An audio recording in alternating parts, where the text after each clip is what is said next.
I'm Jeanette Keynes from Jewelry Arts Inc. So this video is Chasing and Repousse 4. We're working on Apricot 22 karat gold repousse piece. And in this video, we're gonna go with the smaller tools now. I've gotten some of the big poofs in. It's time to sort of delineate those edges. So on the right is my poofinator that I've been using thus far. On the left is Alexis's smaller poofinator, which she has kindly offered to lend me. So I'm going to start using that to get some of those, some of the smaller areas and kind of work up against the wires and hopefully get kind of a sharper, more delineated edge on my sections. So here's an extreme poofinator close-up. So I'm switching now down to the smaller size. Or I'd have to make another one, but Alexis is being kind and letting me borrow hers. So just to show you my progress, I've been tapping away on the bail and it kind of popped out of there. You see what it looks like on the other side. So what that means for me is a perfect opportunity for me to take this and anneal it and do any other things that I want to do, and the metal will be nice and soft. So the only thing I'm going to do, I've got these little bits of pitch stuck to there. I have a big jar in the back. I'll bring it out and show you, which is basically has some alcohol solvent in it. You can burn off these little bits, but that's not really a great thing for you to be breathing in. So I normally just take it and drop it in the jar. It's like basically a giant mason jar for 10 minutes or so, fish it out, rinse it off, and then I'll coat it with a fire coat and I'll anneal. So here's my big gross mason jar with alcohol solvent in there. So I'm basically just gonna drop that thing in there. It'll dissolve all the little bits, and then I'll just rinse it off, coat it, anneal it. Basically then, I'm gonna see, I probably need to do a little bit more in the edges, etc. But I may as well take this good opportunity to anneal it and get it nice and soft again.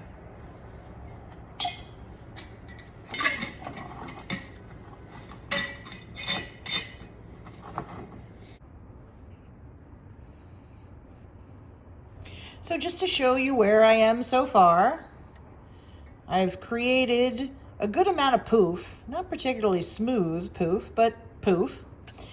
You can see from the other side.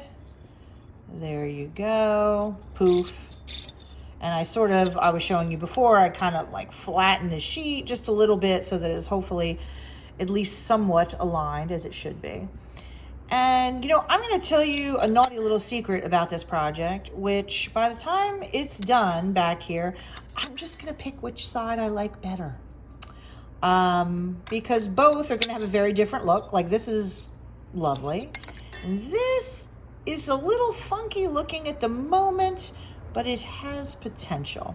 But just so you know, although I do like to think through my projects and plan, the naughty secret is I change my mind all the time, depending on what it looks like and whatever. So, you know, there's nothing wrong with that, or at least I don't think there's anything wrong with that. Okay, so basically then now I'm going to work on this other side a bit, because now that I've created, you know, a good amount of poof, I'm going to probably use a liner and kind of work right next to the wires a little bit just to kind of delineate those spaces a little more tidily.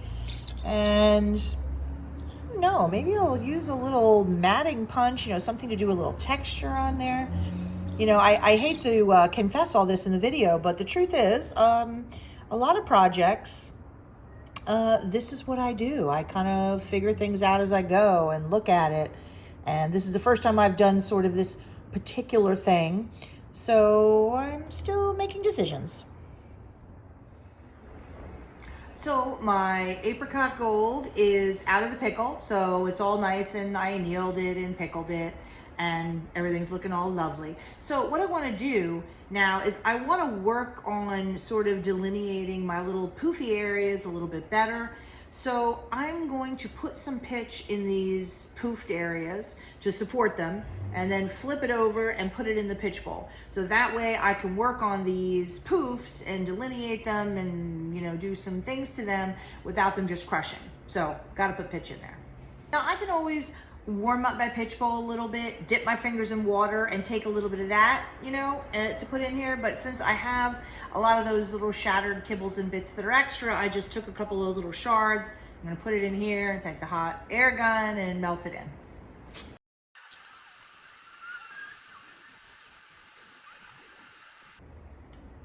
I'm gonna get some other little tiny bits to put in there because I think the other pieces I have here are too big. But another thing I wanna point out, this probably wouldn't have popped out of here in the first place if I had kind of bent the corners down to hold in a little better, so I'll probably do that this time.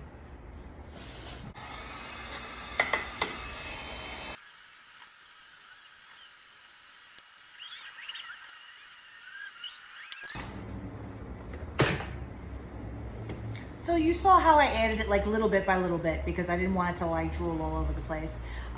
Don't get me wrong, I'm gonna get pitch all over the whole back of it anyway, but I'm trying to, relatively speaking, just fill in that center section, then put it on here, you know, and then stick it in.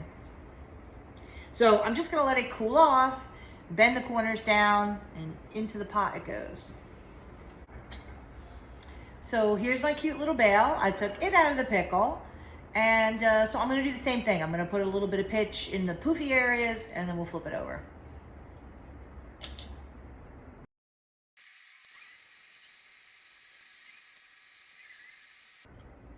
So I'll let him cool.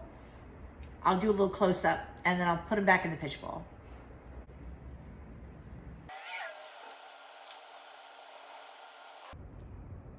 So here they are, they're ready to go back in the pitch bowl. I pretty much have the low areas filled in with pitch. And as you can see, I took a pair of pliers and kind of trimmed the corners down. That's gonna help it stay put in the pitch pot a little bit better.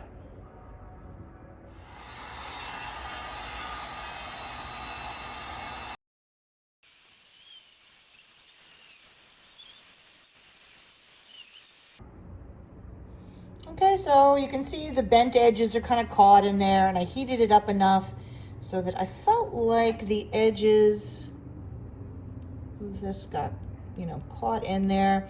I'm gonna let it come to room temperature and then we'll start doing a little more chasing.